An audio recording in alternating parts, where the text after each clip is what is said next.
So yeah, obviously you've been publishing books for a few years now, haven't you, Frans? When did it start? I think it started what, 2018, something like that. No, 19. 19. 19. Okay. And, And and it was by accident. I had never intended to be a publisher of books. mhm, I wrote a book about my time in Staalplaat.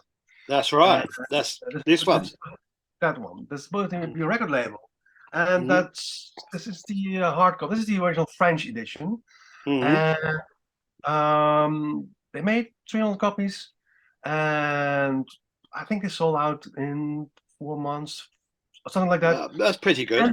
And and after about a year or so, I had the rights back, and I had no idea what to do with it. Hmm. And there is this guy in Berlin, which one of my musical partners, Wouter Jaspers. He used to have a company called Coma Electronic, building this sort of stuff for pedals for musicians. Right. Uh, and these pedals come with manuals. And he said, we print our manuals here in Germany, and it's quite cheap to do this. And Hmm. originally he said he wanted to redo my book on coma. And then he said, Hmm. "Nah, well, I better do it yourself. I will tell you how to work with this printer." And you know, Hmm. and at the same time, one of the former people from Staalplaat Hmm. decided to leave us, and so there was some it was a funeral, and people started talking. Oh, I wasn't there, but people started talking. Hey, there's a book about Staalplaat, and so there was a bit of interest. So I thought, these sort of things come together, Hmm. and it was 3 or 4 years later. So there was some stuff happened, and I wrote an extra chapter, Hmm. and I made 200 books, and they sold out quickly. And I thought, oh, this is easy. I have immediately thought I had, I had this fanzine in the 90s and 2000s, no, in the 80s and 90s, Yeah, called Vital. Before Vital Weekly was Vital on paper, that's right. Yeah. and and there was already a plan from somebody to do a book, and Hmm. I had it all scanned already, and I thought, man, why not make a book out of that? Hmm. And So that was the next book, wasn't it? that was more or less the next book, Yeah. Vital. So that would be it's your biggest book, actually. I Yes, think. Yeah, it's huge. So that's yes. this one. It's a great book, and I suppose I can fire a question at you here. Do you ever think you'll do a follow up to this? you know, because there's a lot of work that's gone into that, and as you know, No, there's actually not a lot of work in that. oh no, because That you already had the scans. Yeah, you Yeah, right, said. it's scanned, and we only have to Yeah, write it yeah, in. yeah, And, yeah. that brought me why don't I actively seek out other publications, fanzines from the 80s that I like, Hmm. and put it into a book. And then there was, and so that was one thing, and the other thing was try to get new material Hmm. for people, who says, oh yeah, I have a book about whatever, and I will read it, and if I like it, I will put it out. So Hmm. those are the two things, and there's a whole list of stuff that I don't want to publish. Hmm. But you don't Um, want to, yes, I don't, right? I don't I don't want a book with a lot of photos and very little text, because I like text. Okay. Yeah, I like text, Yeah. and I don't want to do poetry. I don't want to do a book with a graphical score and a CD, stuff like that. Okay. All right. So Or you've got your limits with where you're going yes, to go with Korm. yeah, So yeah, okay. So yeah. That's the so idea. so yeah. So obviously, you, from what I gather, you did your own version of that book. That was your starting point. Then you did this, and then another one of yours would be this. I guess this was probably quite easy for you to do as well. Yeah, that's I the catalog I did Yeah, was yeah. for It's a different nice ones. idea as well, based on the old what was it? I used to have that book as well, the independent music catalogue or whatever it was. What was it Uh, called? independent catalog of new wave. That's it. Yeah, yeah. It's a really used to be a really good resource, but of course, all the information's online now, so I Yeah, kind of sold it. Discogs on paper. Actually, we asked permission of the original designer of the original. Oh, And he okay. said, like, yeah, okay, yeah. He wasn't blown away by it. Really? No, but I wanted to send him a copy, so I sent him an email saying the book is ready. I sent you a copy. He never responded. Unbelievable. Really, that's really strange. Weird, yeah. Yeah. You'd think he'd have liked the fact that somebody had picked up on it, you know, all these years later. And it's a nice, that's a lovely homage, you know, to the original book. Yeah. Yeah, and the concept as well. This is also pre-Vital. These catalogs. This was my starting point in what I do. Was the first catalog was the first thing I ever did in public. I was 18 years old, and you know, my dad helped me out. You know, he typed out this book, the first one, because he said, typing is rubbish. Give me what you did, and I'll do it better. Okay. And he lent me money for it. Your dad? Yes, yeah. So he was very supportive of what you were doing. Oh, 50-50. Yeah, you know, he had sort of mild interest, mild curiosity. Yeah, you know, this is my son doing weird stuff. Especially like what normal people like, classical music. So, and he always thought it was a passing thing. And then when I started working for Starblad, I was, oh God. Now he has a job in it also. And my boss at Starblad used to call me on Sunday afternoon. And I was living at home. And I was in the weekend, I was at home. And my dad would pick up, why is this guy always phoning you on Sunday afternoon? It's you know, it's a day off. But anyway, so that was the first catalogs, and then my whole label grew out of that. And I had, before Vital, I had another fanzine. It was really small, called 00, which means 00, and that's going to be the next book. Oh, really? Oh, okay. Yeah. I didn't realize you'd done so many publications. Yeah. So you've done a few. There's a lot more which I will not put out. Right. Okay. Yeah. So no, and it was all in Dutch. And it existed for a little over a year, 4 issues, and it was all about the Netherlands and Belgium. So you kept it focused to these these regions. Yeah. So Stephen Wilson said about the Vital book. He said, "Well, it's a great book, but where's the CD?" And I thought, good point. It's a good point. Yeah, fair point. I thought about it, but there's so much in there. That's one thing. And like where to start? You mean? You know, you wouldn't know. Yeah.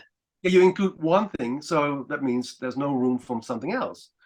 So a selection on that whole thing, 580 pages book, is a bit difficult.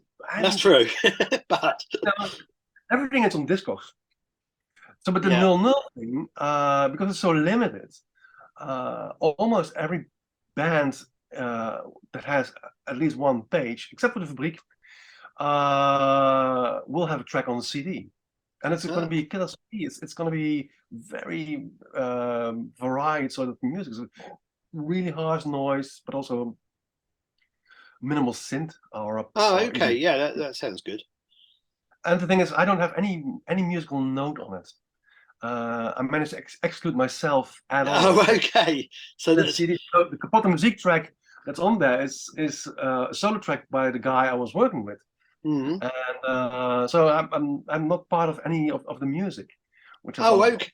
Well, but that leads me on to probably another book. I've got all your book piled up. It's a huge pile. That leads me on to this one. You know, that is your project, isn't it? Yes. Yeah. Yes. And I was playing the CD earlier as well. It's very nice music as well. So I guess you know that kind of compensates for The fact that course. you don't want to do, you don't want to include tracks on this compilation CD with the next book. There's too much ego anyway. So no. Yeah, have you got a rampant ego? I don't think so. The thing is, with this Modelbouw book, Yeah. is I thought, oh, I'm doing books now. I'm not particularly interested in celebrating any sort of. So X means 10 in Roman numerals. Mm. So it's 10 years, the first 10 years of Modelbouw. And I thought, yeah, I'm doing books. Why not do a book? And originally had a different idea for a book, actually with photographs and Modelbouw. And I thought, it's my publishing house. I can do whatever the fuck I want. Absolutely, yeah. I have a list of stuff I don't want, but I want to do it anyway. So I'm paying for it. Why not? Yeah, of course. Why not make this whole book into a sort of catalog and have all of the weird trivia about this cassette release and that CDR and yeah. Well, I think you're similar to me. You're a sucker for that kind of information, aren't you? I love browsing, because a lot of these books that you've published, obviously some need to be read from beginning to end, like a regular book, but some are really good just for flicking through. And I'm going through one of your latest ones. I think that is your latest. This is lovely. I've been plowing through that for the last 2 or 3 weeks. I've always got about 2 or 3 books on the go, but this is lovely. Bedtime, just flicking through and then trying to make mental notes of artists that stand out that I'm not familiar with. And again, I think you're similar. You have a similar disposition, don't you? It's like information, and that's what I sense. Somebody suggested I should do a book books that would be clippings from fanzines. Okay. Based around, do a book with clippings about fanzines and stuff about Nusbund, SPK, New Blockaders, and put it into a book. And I'm like, no, this is a lame idea. I don't want to do that because it means you get a repetition of all the stuff that Stephen Stapleton said about the first record and all, because it's all repeated in all these fanzines. Yeah, so yeah. It's going to be the same thing all over. Yeah. Plus, what I like about a fanzine like Neumusik or Vital is you flip through it and you read something about somebody you never heard of, and then you start absolutely. That's what I find way more interesting about doing a fanzine book. The fact that that there's all of these small bits of information in there. Yeah. Not the well-known names, but the unknown bits. Oh yeah, what was that about? Yeah. It's very expensive. Again, to go back to this, it's something I'm browsing through at the moment. Well, I'm reading, random pages, and it's an absolute delight, because it is on one hand, and on the other, I'm very quickly checking Discogs, for records and thinking, oh, another rarity that costs, 30 euros or whatever. Maybe I'll leave that, until it's reissued a little more cheaply. But it really is, I've realised this is mostly electronic music of varying kinds, minimal synth and all the rest of it. But it's really nice. And obviously this is still in your blood, isn't it? I mean, you're similar to me. I think you're probably a couple of years older than me. I don't know how old you are, but you might not want to say. But I think we're in a similar kind of age group. And I'm 58. 58. Yes. Oh, the same as I'm 58 as well. So I turned 58 in July. So we're exactly the same age. And obviously you've had this since you're a teenager, this burning passion. And I know we're also similar in the sense that I think it comes through very clearly in your first book. This is not a record label. It's you've got this kind of healthy cynicism as well. I don't know if cynicism is the right word, because maybe that's too strong. You're a little jaded. You know what you like and what you don't like. It relates to this point you made about even what you want to do with your publishing house. You know exactly. You've got a good ear for music, haven't you? And you know what's good, what's bad.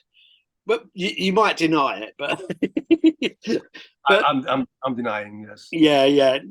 I would, I know what I like, and yeah. I know if I write something, I can easily say, I think this is what this is about. Mhm. I can hear it's good, and then at the same time, I can also say it's not for me. It's not Yeah. my. For Vital Weekly, I get a lot of uh, jazz, free improvisation, Oh yeah, yeah. that stuff, and some of that I like, Hmm. and some that I really don't like at all. And I was thinking, I'm not, Vital Weekly. I didn't start this as a thing about free improvisation or free jazz, but it Mhm. seems at the moment that um, this is the only kind of music that where people still actually release CDs, and uh, There is a lot of it. Well, there's a lot of it. I think that one of the things, just to focus on Vital Weekly for a moment, I think one of Mhm. the things is, and obviously I've got my labels and I send most of my releases to you. I probably didn't with the kind of more post-punk rocky thing, but generally I send everything to you, and I think probably it's the same for these kind of jazz free improv, free jazz improv labels. They probably see Vital Weekly as one of the only resources for this kind of music, and I think that Well, you're the doing a day, weekly thing as well. the day I will read that Vital Weekly is a leading jazz publication is the day I stop doing Vital Weekly. Yeah, I'll tell you that. I love some jazz myself, but yeah, but I can appreciate it's not for everybody. No, it's not for everybody. No, well, no, it's not for me. It's not That's for you. Yeah, yeah, yeah. So, but yeah, the point I wanted to initially make is the one concerning the fact you do have this burning passion in you still. This shines through heavily in your books, even though there is this, again, this salubrious, this healthy, cynical edge to to you, and your tastes. Um, well, the thing is, if you do this for a long time, then it's inevitable that you think, oh yeah, I've seen this, I've heard this. yeah, yeah. But so So that brings me on to another. How I know, it's a question I ask myself, and sometimes maybe the same as you. Sometimes I think, why the fuck am I still doing all of this?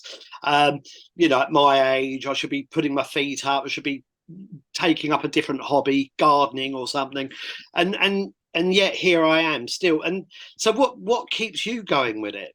Considering that um, again, what you like, what you don't like, and what keeps you motivated. But what brings you to? We can stay with the books. What motivates you with the books at the moment? Because obviously this stems from that passion again that you've got.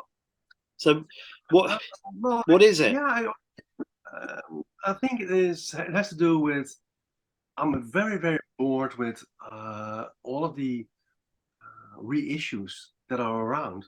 Mm-hmm. The umpteen reissue of, say, Dorothy Cullen or Joy Division or whatever. And I'm Mm-hmm. thinking, we've heard all of this, we know all of this. What we don't have is a book about this sort of thing. Mm-hmm. You can sit on in your chair with your laptop or your iPad and look things up. It's not the same thing as reading a book about No, it. no, of course. And there are so many interesting stories to tell still. Mm-hmm. Um, um, I really like books about record labels, and there's of course the record labels that have a lot of story to it, like factory records, but also uh, like I have a book about rough trade. I have a book about postcard records, about Oh yeah, create yeah. all of those books. And I'm thinking, why isn't there any book about labels that I like? Mm-hmm. It's what Osmo Stiglitz said when I did the Startup book. He said, "Well, this is the thing. We have to write our own history. Apparently, nobody's going to do it for us." That's kind of And how I feel with all this. Yeah. that's how, yeah. So that's why I'm currently writing a book about records or triple R records, or how people pronounce it. Yeah, It's yeah, pronounced, yeah. it is pronounced records, I've learned. Uh, really? I always called it RR Records. Okay. Me too, actually. Well, Oh, so, okay. but But Ron this is says the other thing. I never know pronunciation of many things. You know, it's like who, who did the oh, I've got a big pile of your books here. Freak, your friend, your Bee yes, Queen partner. You yes, know, King Keelar. I don't know how you pronounce that. How do you pronounce his surname? Kinkelaar. Kinkala. Okay. So Kinkelaar. yeah, so I just wouldn't know. So I didn't know that about RR Records. So obviously this is another book you're doing, the one with Ron. Yes. And when will that be happening? We should talk tonight. I will talk to him again for the 9th time, I think. I think there will be 3 or 4, 5 extra talks. We covered a lot already. Okay. And the idea is that I will probably be talking to a bunch of other people that he worked with. There's a small list of names. The Haters is on there. Purient. Some other I can't say. But I'm a bit afraid that will be that I will ask these people and I'll say, yeah, Ron's the best, you know. But that's not information. So I don't know how to approach that thing, or maybe we should I will have to propose this to Ron. Why not? Let's stick to you and your story. And you know, if people like the Haters want to write about you, then they should do it in whatever way. So that's not yet finalized. There's gonna be a flexi disc with a Oh book. yeah, you told me. Yeah, that's interesting. It's in And keep. Did you say it's going to be half a flexi disc? yes, probably. Like anti-music statement. We talk about Excuse me. Yeah, we anti-record. Yeah. talked last week about anti-records, and I sent a recording to Howard Stelson to ask him, you know, can you select some interesting fragments from this so that I can put it on a flexi disc? Yeah. Oh, okay. Yeah, that sounds intriguing. So, I mean, it's definitely in keeping with the whole RR Records aesthetic as well. You know, there's so, you know. I was surprised that so much what Ron does is about humor. I never realized this, that it's also funny in a way. You know, have a good piece of noise and have a good laugh about it. Which Well, is what else can you do? well, I think that's a good attitude. Yeah, I find it all really, you know, it's all absurd. You know, some of the music we listen to is absolutely demented. You know, it's you know, it's not what regular people listen to. You know, and I fully understand why they avoid it. So, you know, well, let me ask you something. When you were young and listened to, you know, Remley or Whitehouse, yeah, or you know, Splendor Geometrical, it was noise music. And yeah. people in my surroundings said, "This is what the fuck, Frans, is this? This is awful music." Whereas today, and the guy that lives across the road, he has his big car, a big sound system, and he comes, and you hear him 5 blocks away because he's coming out. Yeah, with the bass. So what's the difference here? What's the difference between the noise of, you know, a Splendor Geometrical in '82 and the techno kind of music he's blaring out of his car? I agree. Yeah, it's a common. It's an old argument as well. You know. Yeah, So it's shifted a lot in that way. Yeah. Go to any kindergarten, and any children's songs are these days based on house beats. Yeah. Absolutely. Obviously, I'm very, very much aware of that at the moment. You know, with a 2-year-old daughter. So yeah, you're absolutely right. What people would have argued was noise. You know, that terrible word. You know, that convenient word to describe a lot of this music. It is not dissimilar to what we're surrounded by. You know, so you know, on a daily basis. So, but I think that's weird. It's a really weird shift in how people perceive what is noise. And I'm pretty sure if you would still play them a Splendor Geometrical to them, they would still. Oh, they'd hate it. Yeah, absolutely. Also, really weird that you listen to this gabber techno 200 BPM style music. Yeah. Absolutely.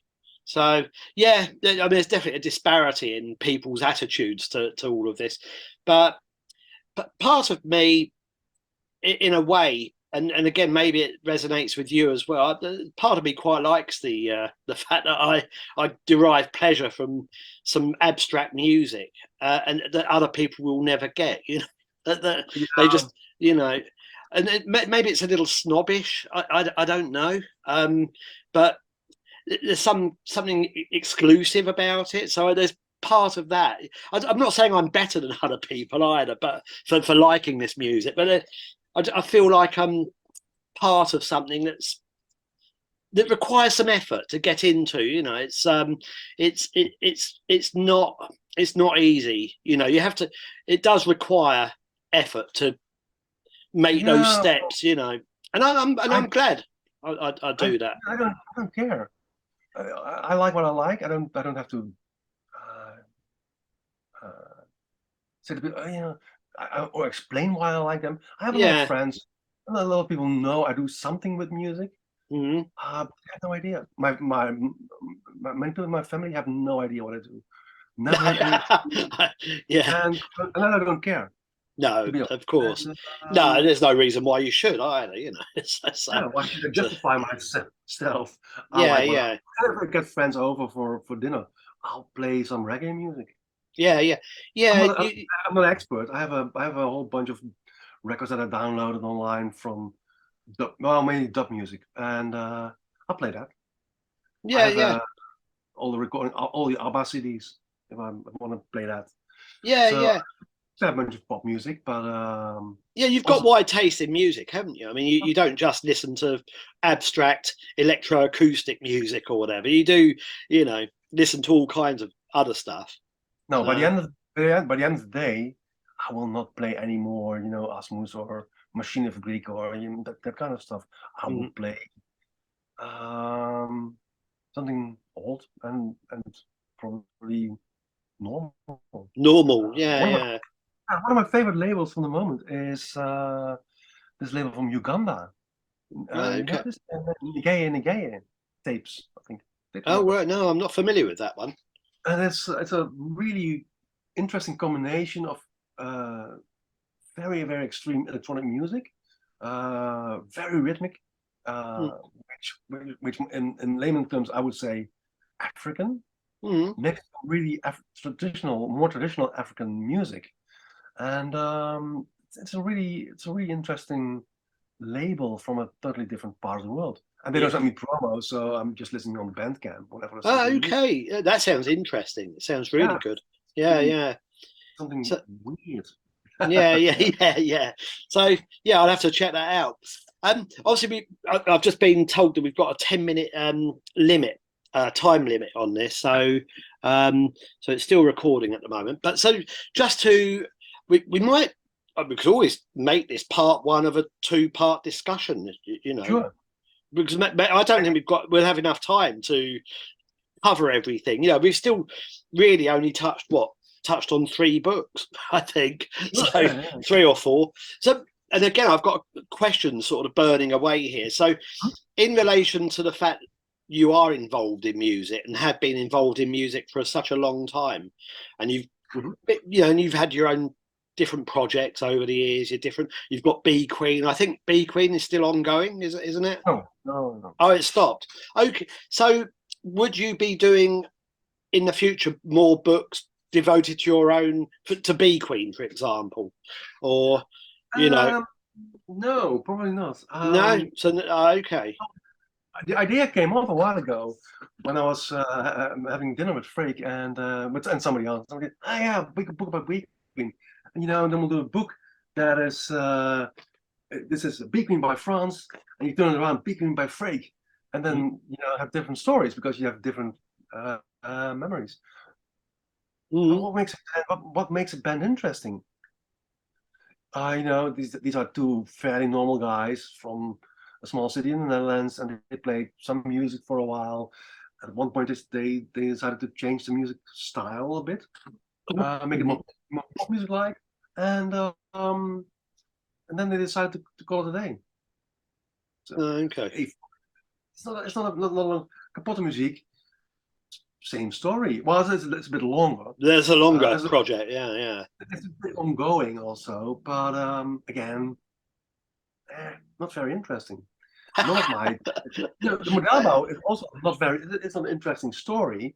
It's more like a book with nice pictures. Yeah.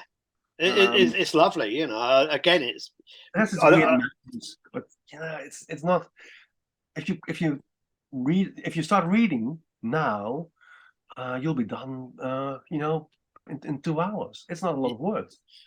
That's true, but it's a nice overview. I just thought that this is a really good kind of no pun, but a good model, for books on your own projects, But if you feel like you don't have anything to say about Bee Queen or whatever, what about something? No, okay. And you've had shifts. You shifts, Goem. Many different. Again, as we would say, Groen. It's the same story. 3 very normal guys. Oh, they're also in kapotte muziek. Did rhythmic stuff for a while, and then nobody ever asked them again for a release or a gig. And then we moved on. It just fizzled away. And it was also a conscious thing to, hey, okay, we've done all of this. We talked about it. The original idea was everybody should do a solo CD as Groen, which I did. Roel did. Peter didn't. Roel didn't like mine. I thought his was. So okay. We said Roel. I said, oh yeah, we have a better idea, and that became Zebra, and that was called later Wieman, more plunderphonic style techno-ish music, more conventional techno music. So it's a rhythmic.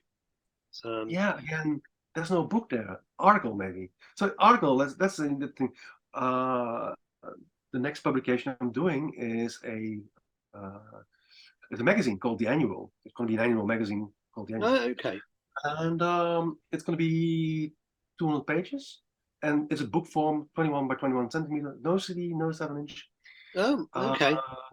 And it has articles about various stuff. It's like a book about. It's a book about stuff you didn't know that you want to know, but if now you know it, it's interesting stories. It's going to be. It has an article about slits.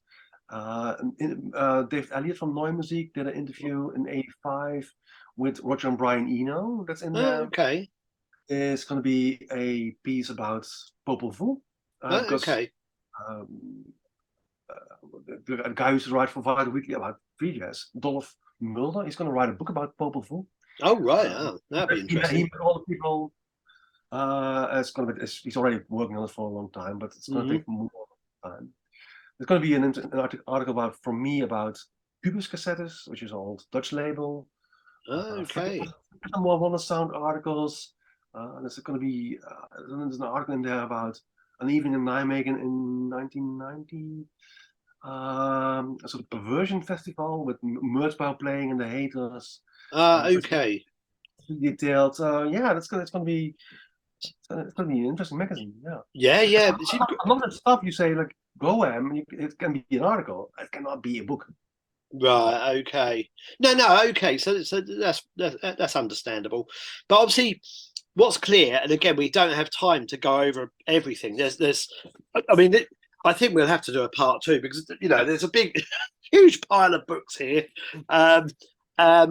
I think one I'm still halfway through the John Balance Letters book, but I think there's a lot to discuss about all these books still. So I'm happy to do another little meeting, in a week or a couple of weeks or so, and we can do a part 2 and talk about some of the other publications. Because what's clear today is that you have still got a lot of books coming. You're still keeping yourself very busy. and you've got the the RR Records or Records book happening. You've got, what was the other one you said? You've got another one on. I think you mentioned another 2 books. No, I can tell you. Yeah. 1 minute. It's going to be a 1 book about this book. It's going to be translated. Okay. Yeah. It's Dutch. Oh, it makes a different lighting. Wow. Oh, that's cool. I can block out the sun. Yeah. Oh, okay. I can see you now. It's going to be translated.